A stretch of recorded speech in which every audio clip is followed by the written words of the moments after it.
Hi techies. Today we are going to learn the steps involved in executing a C program. అంటే ఈ C program execute చేసే ప్రాసెస్లో ఏమేమి steps involve అయి ఉన్నాయని. ఇందులో మెయిన్గా 4 స్టెప్స్ ఉన్నాయి. Creating the program, compiling the program, linking the program with functions that are needed from the C library and finally executing the program. ఇవన్నమాట 4 steps. So let's go for first creating the program. In these we need to create a simple C program based on the structure.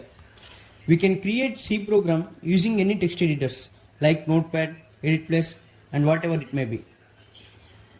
Okay, అంటే మనం ఏదైనా ఒక text editor వాడుకొని అందులో C program స్ట్రక్చర్ని బట్టి ఒక simple C program రాయాలి. Text editor అంటే మళ్ళీ ఏదనుకోమండి, టెక్స్ట్ ఎడిటర్ అంటే అందులో మనం టెక్స్ట్ ఫైల్స్ కానీ ఏమైనా డాక్యుమెంట్స్ కానీ రాసి సేవ్ చేస్తాం కదా లైబ్రరీస్లో, అవన్నమాట. ఇలా రాసిన ఫైల్ని మనం .c అనే ఎక్స్టెన్షన్తో సేవ్ చేయాలి ఖచ్చితంగా. సి ప్రోగ్రామ్ కాబట్టి, ఇది సి ప్రోగ్రామింగ్ లాంగ్వేజ్ కాబట్టి .c అనే ఫైల్ ఎక్స్టెన్షన్తో సేవ్ చేయాలి. అంటే ఫర్ ఎగ్జాంపుల్ ఇప్పుడు ఫైల్ నేమ్ .c, ఈ ఫైల్ నేమ్ ప్లేస్లో మీరు ఏదైనా పెట్టుకోవచ్చు. .c అనేది మాత్రం మ్యాండేటరీ ఎవ్రీ సి ఫైల్కి మాత్రం. Now let's move to second one, which is compiling the program. In this section the program will be compiled by any C compiler. Compilation means converting high-level code into mission-understandable code. Mission-understandable code is called bytecode, which consists of zeros or ones, which is only understandable for only missions. అంటే ఈ compilation ప్రాసెస్లో మనం ఇచ్చిన C program అనేది కంప్యూటర్కి అర్థమయ్యే లాంగ్వేజ్గా convert అవుతుంది అనమాట. ఈ ప్రోగ్రాంలో ఒకవేళ ఏమైనా తప్పులు అంటే ఎర్రర్స్ అంటారు, ఈ ఎర్రర్స్ ఏమైనా ఉన్నా కానీ అవి కూడా మిషన్ అండర్స్టాండబుల్ లాంగ్వేజ్లోకి మారిపోతాయి ఎర్రర్స్ అనేవి. After that, linking the programs with the function that are needed from the C library. So in this step, after compilation, we have to link the functions which are required to our program. These functions are already present in C library.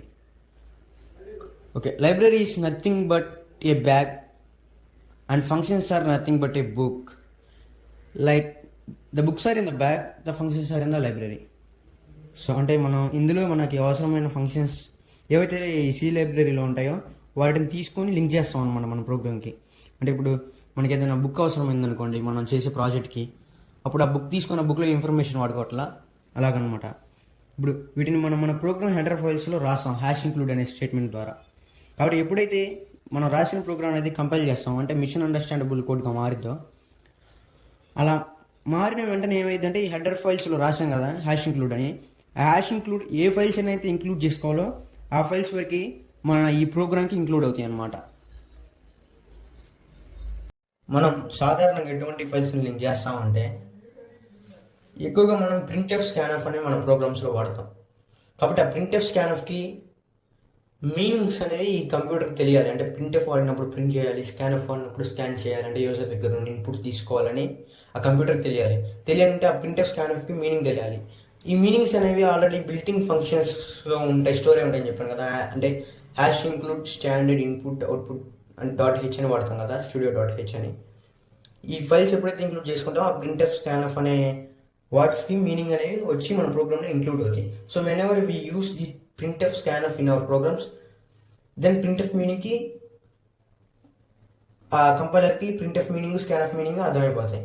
And ఇప్పుడు మనం ఇంకా #include studio.h అని ఇంకా ఉంటాయి. అంటే mathio.h అని, అంటే ఇప్పుడు సింపుల్ మ్యాథ్స్ అయితే అవసరం లేదు, హెవీ క్యాలిక్యులేషన్ మ్యాథమెటిక్ క్యాలిక్యులేషన్ చేస్తాం కదా, అలాంటప్పుడు mathio.h అనే లైబ్రరీని కూడా ఇంక్లూడ్ చేసుకుంటాం అనమాట. ఇలా సమ్ మోర్ ఎగ్జాంపుల్స్ ఉన్నాయి ఈ లైబ్రరీలో బిల్డింగ్ ఫంక్షన్స్కి. And the final one is executing the program. After compilation, the mission understandable code can be executed. Executing means in the program, what are the tasks we have written in that particular program? Those have to be performed.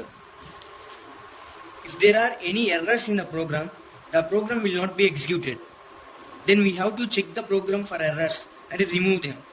After that, the program again have to be executed and then the particular tasks will be executed. అంటే compilation linking అయిపోయిన తర్వాత ఈ execution process అనేది start అవుతుంది. ఈ execution ప్రాసెస్లో ఏమవుతుందంటే మన ప్రోగ్రాంలో కొన్ని టాస్క్స్ రాస్తాం, ఆ టాస్క్స్ అనేవి ఎగ్జిక్యూట్ అవుతాయి. ఒకవేళ ఆ ప్రోగ్రాంలో ఏమైనా ఎర్రర్స్ ఉంటే ఆ టాస్క్ అనేది పర్ఫామ్ చేయదు. అప్పుడు మనం ఆ ఎర్రర్స్ అన్నిటిని ఎతికి ఎక్కడైతే మిస్టేక్స్ ఉన్నాయో వాటిని తీసేసి ఆ ప్రోగ్రామ్ని మళ్ళీ ఎగ్జిక్యూట్ చేయాలి. ఇలా ఎర్రర్స్ తీసేయడాన్ని డీబగ్గింగ్ అంటారు. తర్వాత వీడియోలో మనం చూద్దాం, దాని గురించి ఫర్దర్గా ఇన్ఫర్మేషన్ మొత్తం తెలుసుకుందాం. సో నెక్స్ట్ వీడియోలో సింటాక్స్ అంటే ఏంటి, ఎర్రర్స్ అంటే ఏంటి, ఎన్ని టైప్స్ ఉన్నాయి, ఇంకా రూల్స్, నేమింగ్ ఆఫ్ వేరియబుల్స్, ఇట్లా చాలా టాపిక్స్ ఉన్నాయి, అవి డిస్కస్ చేసుకుందాం.